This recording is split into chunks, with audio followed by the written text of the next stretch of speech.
Welcome to Unleash Your Audacious Confidence on Win-Win Women TV. This show is all about sharing the tips, tools, and techniques that will allow you to step boldly in the direction of your dreams despite your feelings, fears, or past failures, to imagine what's possible for yourself and live the life you deserve.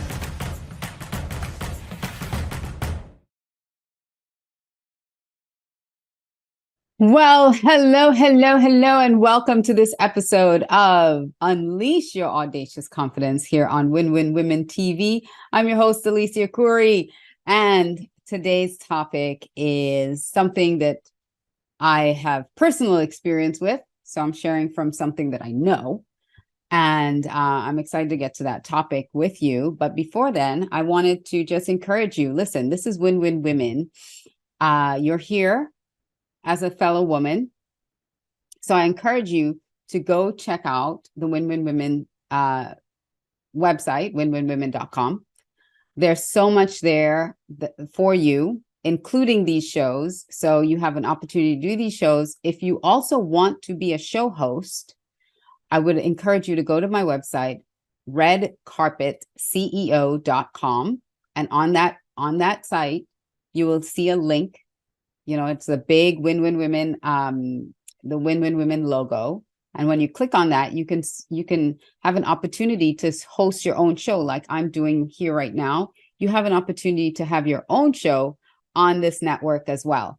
But they have events coming up. They have a lot of events coming up as well on Win-Win Women. And I encourage you, if there's a local event in your area, to attend, to find out where they have events in your area, and that you can find that out on the winwinwomen.com website. Now, this show is Unleash Your Audacious Confidence. And we're going to talk about a part of confidence or low confidence that some of you may be experiencing, or you may know someone experiencing this.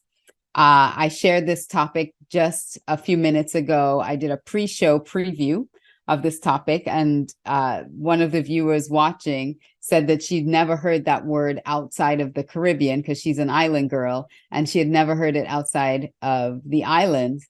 And I thought that was very interesting, an interesting comment, that they had never heard this word used before here in the United States. And maybe if you're watching from another country other than the United States, you may have heard this word as well, but it's the word timid. Being timid or timidity, she felt like she'd never heard it outside of the islands. And I know I've heard it outside the islands, that someone's being timid. Now, several episodes ago, and you can go back and check this, I did a show called Shy is Canceled. We're just canceling shy, no more shy. Because shy is a word that people use to describe themselves that is a negative descriptor. It's a word that's going to hold you back because it presupposes that you can't step out and do something bold if you're shy. You're like taking yourself out of the game immediately. And you don't need to do that. We don't need to do that to ourselves. And timid, even though it's kinfolk, like I say, to shy, it's not the same thing, but it's cousins. It's like first cousins or siblings to shy. Some people would say that they're timid, or they're not stepping out because of that. And when we're looking at someone who's timid, so let me give you in my opinion, the subtle difference between timid and shy. So timid to me is you have a desire to do something. You want to do something, but you're afraid to step out and do it for whatever reason, because of the fear of judgment, the fear of other people ridiculing you, the fear of failure, the fear of just making a decision that's a wrong decision. You hold yourself back from taking action because of that fear.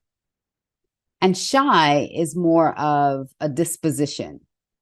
It's a social disposition. I don't want to talk to people because I'm shy. I don't really want to be in that kind of social situation where I have to be out there because I'm shy. So if you look at something like public speaking, which is something that a lot of people have a fear of, some people won't step out and public speak because they're timid and they're holding themselves back, or some, even though they want to. So let's say they want to step in front of the stage. So that was me. I had a desire to step on stage or step in front of people and influence them and talk about things, but I was timid. I was afraid to do it. Someone who's shy would just say, you know what, I don't do that because I can't do that. I'm just shy. There's no way that I can even imagine doing something like that. So the fear is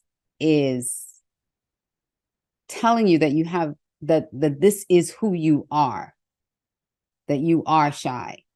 And I wanted to cancel that out because we're not born that way.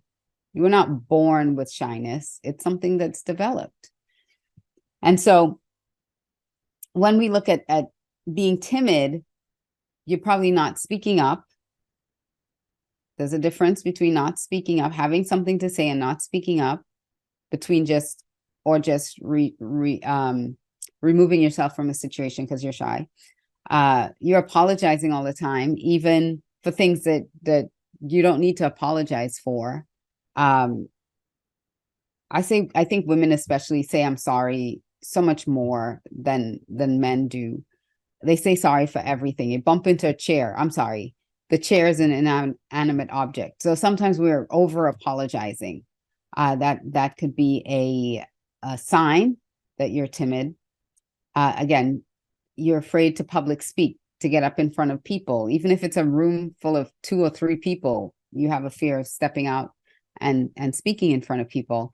Actually, I have a podcast episode coming up on leading with audacious confidence about public speaking and getting over public speaking. You run from conflict. These are just some signals that you're running from conflict. You're not asking for help. You have a really difficult time asking for help. You're refusing any leadership roles, refusing to step forward into leadership roles. I remember that was me too. I didn't want to step out. I didn't want to be seen. I didn't want to be visible. And I want to take this conversation from that perspective, not wanting to be seen or not wanting to be visible, and still trying to build a business or trying to be a leader. The two are they're enemies. They're enemies to each other. Trying to be visible and then also trying to lead. To be invisible and trying to lead. You have to have some level of visibility. The negotiation skills. You're afraid of negotiating with anyone or standing up for what you believe. When you take a stance, when you're timid, you don't want to take that strong stance against something. So, and then you have challenge making decisions. So if any of that sounds familiar, maybe you're hearing those types of scenarios and thinking, wait a second, I'm this over here, but not over here. And that's a difference too between timid and shy. Shy assumes 100% of the time. I'm shy 100% of the time. Timid is situational. So maybe you can negotiate one-on-one really well with someone, but the minute there's an audience or group, or there are more than one person in front of you and you have to negotiate something, then you become timid about making your voice heard. So one-on-one, you can negotiate, but in a meeting, if you're in a meeting with others, then you tend to be a little bit more quiet. So that's another subtle difference between timid and shy that I believe. So I'm going to try something here. I did some slides today, so I have some slides for you on the steps, and let's see if this is going to really work for us today. I'm going to do something different. Here we go. Yes. So we're talking about if you're timid much. So how to get out of fear and begin to move forward without being timid. I broke all that stuff down for you, but I want to look at the steps to really identifying and then overcoming. So the first step in identifying whether or not you're timid is to examine the beliefs behind the narrative. So you first have to listen to what you're saying. So you need to hear the narrative, hear what you are actually saying to yourself. What are you saying to yourself in moments where you need to step up? Like I said earlier, are you saying things to yourself like, I'd love to do that, but I don't think I can. You know what? I would step out. I just don't have the time to do it. Or you're always making an excuse why you can't be courageous enough to step forward and do something. So you have to examine what the narrative is. First of all, identify that narrative. And when you hear yourself saying certain things, then you take that step further and ask yourself, what do I believe about that? Is what I believe about that actually true? So examining the belief behind what you're saying to yourself that's holding you back. And I gave the example of how I was so afraid of being on camera. I was really afraid of stepping out and being on camera, being in front of an audience, public speaking. And I had to examine what I was telling myself about it.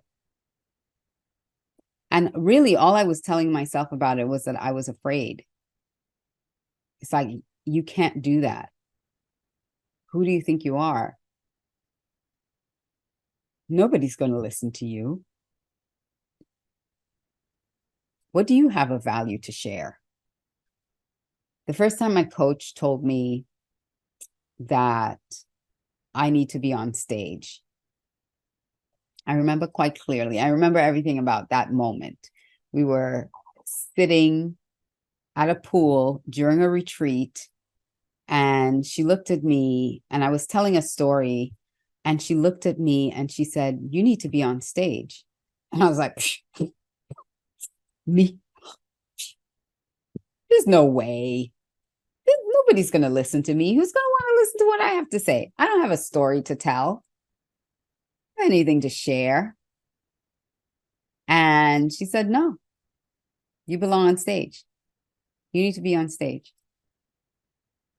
And I tried to disqualify myself, but I knew she was speaking the truth. And the reason I was trying to disqualify myself is because I was timid. I was afraid to step on stage for many different reasons. But I had to recognize the narrative. I had to recognize what I was believing about myself in those moments where I was hesitating or disqualifying myself. So that's the first one. You have to examine the beliefs behind the narrative that you can't do it or why you can't do it. The second one is you have to commit to failure. You have to commit to failing at the beginning. You have to be okay with imperfection. You have to embrace imperfection. You have to do it and do it afraid. Like, embrace that it might be a flop. So commit to failure, because there are lessons that can be learned from every failure that you experience. It's never lost. Every failure that you experience is a lesson to be learned. There's some nugget of value to be gleaned from that. So, step number 2, you need to commit to failure at the beginning of the process. When you start something, I'm doing this, I'm doing this, I'm doing this. And I'm going to be committed to doing this, even if it fails, even if it flops, I'm committed to doing this. Because that mindset shifts from being afraid of the failure now to, I know it's coming. And it may not be devastating. Maybe it's just a little slip up. And you learn and you do it again. And you fix that little, you iterate as you go. And if it's a big major flop, then it's a flop. But you've learned something in the process. Just recently, a book project that I started working on 5 years ago is finally being published. And we had a live event to celebrate the launch of this book. Now, when I wrote that book, I was in a startup business with a business partner. That person and I had started a streaming service, a live stream service for entrepreneurs to gain visibility. And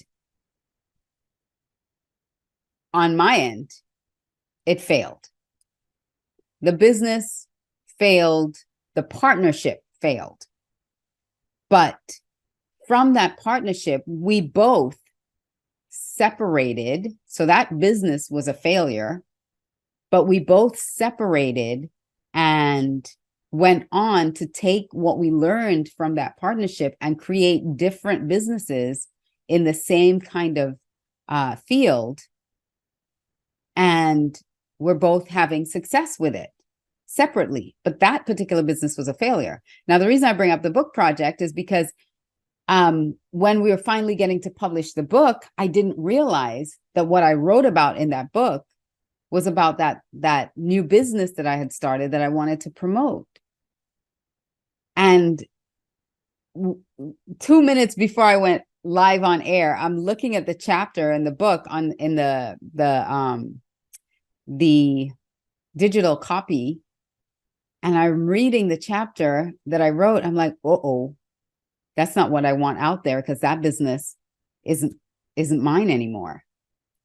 It still exists under that other person's name, but it isn't mine.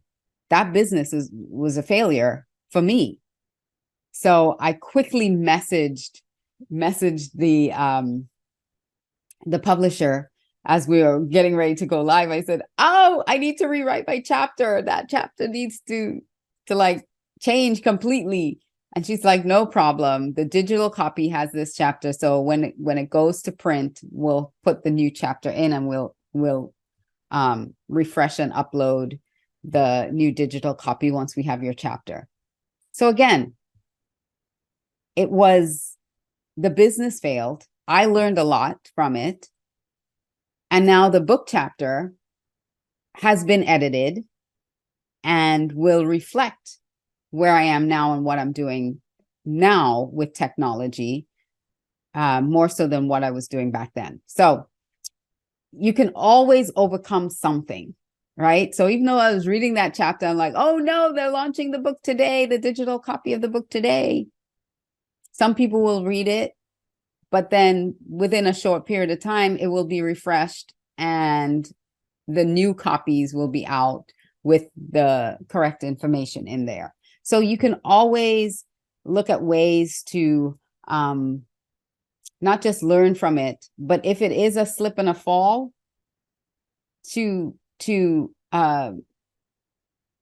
use that as a stepping stone to climb higher. Nothing's wasted. If you believe nothing's wasted, then you won't be timid to step out and do stuff, because nothing's wasted. All right. Number 3, the third one, dedicate yourself to perseverance. So when I read that book chapter and I was like, oh, that's not what we want going out there, because that business actually failed. But I was dedicated to perseverance. So, and the publisher for that book was dedicated to perseverance, because so many things happened with that book. That book was supposed to be launched in 2018. There were legal battles. There was theft. intellectual property theft. There were so many things, obstacles that came in the way of this book being published, which is why the chapter was from that time, because they were just telling me, listen, because you wrote it and you did all this already, we're not going to ask you to rewrite it. We're not going to ask you for anything because we know you're busy. Just give us permission to go ahead and publish the book, because it's being published under a new system, under a new publisher. Just give us the permission to publish. And I was like, yeah, sure, go ahead. And I never bothered to look at it until 5 minutes before I was going live to promote it. And then I realized, oops. So she persevered to get that book launched. And I persevered by looking at the chapter and rewriting it within a day or so, just buckling down and rewriting that full chapter so that it does reflect what I want it to say. So dedicate yourself to persevere even through, because you don't stay in failure, through the failure, because you're gonna do something. It may or may not work. You learn from it, and then you do it again, but you do it better the next time, and you keep doing it better the next time, and the next time, and the next time. And that's what visibility is all about.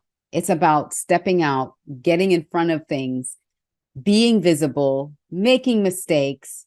It could be messy. It could be polished. But this leads me to my fourth point.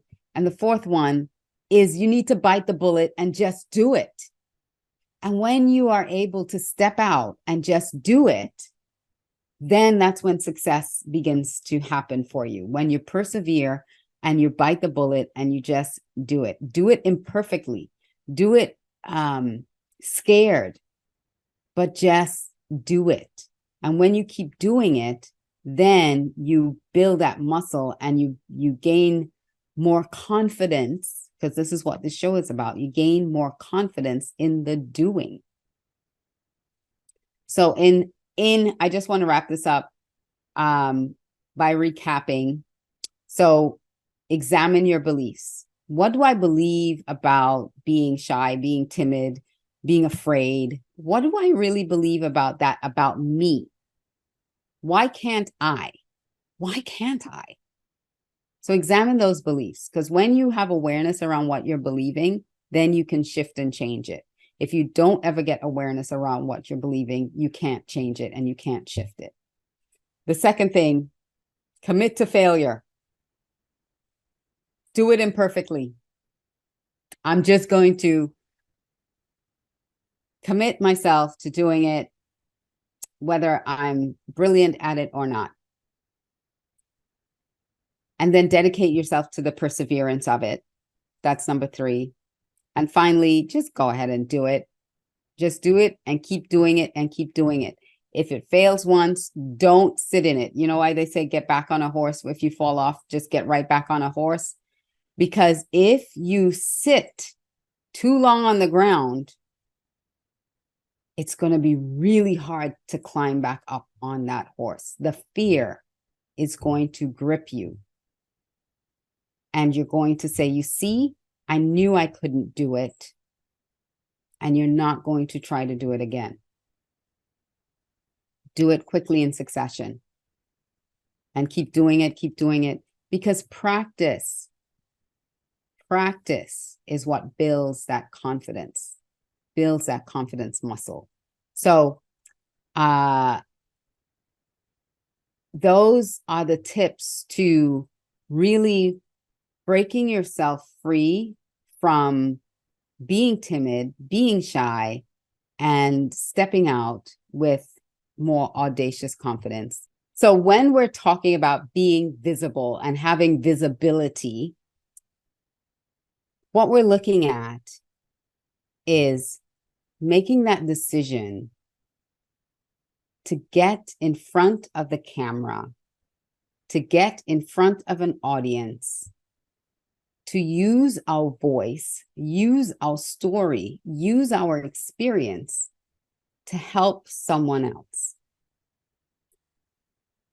if you're a business owner or a leader, you have to take the tips that I share with you, begin to dissect them, and start stepping out. You can do baby steps if you want. I'm not a baby step kind of person. I'm a jump all the way in, but that might not be you. And that's something that we help our clients really navigate through, because we use brain science and people data. We go through a series of different assessment types.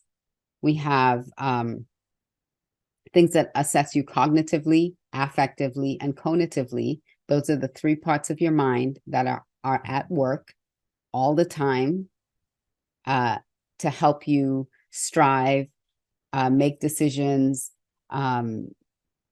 communicate with other people, interact socially with others. Those are the 3 parts of the mind that really help you share yourself with other people. And we take that data, we look at that data, and we help you really understand yourself by identifying your strengths. Then we help you articulate your strengths. And then from articulating, you can, correctly appropriate. So when I say correctly appropriate your strengths or assign them in the right way, we help you understand how to use your strengths correctly. And then you have that ability to expand and really grow your strengths and grow yourself within your strengths. So when you're able to do that, honestly, when you're able to identify those things about you, those strengths about you, you're no longer timid, because when we go to that assigning step where you're appropriating your strengths correctly, maybe you've had a strength that people have told you is wrong to be that way. Or you've observed it and you've seen other people get bullied because they were that way. And so you feel that being that way is not correct. And so you've assigned that strength as a weakness or as something not to do. And that's where you hold yourself back. That's a part of being timid. That's where you hold back and you don't step into it because you don't understand what that strength is there to do. And so when we work with clients, we help them identify the strengths, articulate them, assign them correctly, and then you amplify those strengths. You have that opportunity to amplify those strengths. And you know how to properly activate them. And when you can activate your strength in the right way, you become unstoppable. And then there's no evidence of you being timid because you have now understood what your strengths are. And when I talk about the 7 steps to audacious confidence, that's step number 4. That is your spiritual tags. That's knowing your talents, your assets, your gifts, and your skills or strengths. When you understand those things and you know them and you really understand how to use them correctly, all this business about being shy and being timid goes out the window, because nobody can tell you who you are and who you are not, because you know who you are and you understand how you are positioned in this world.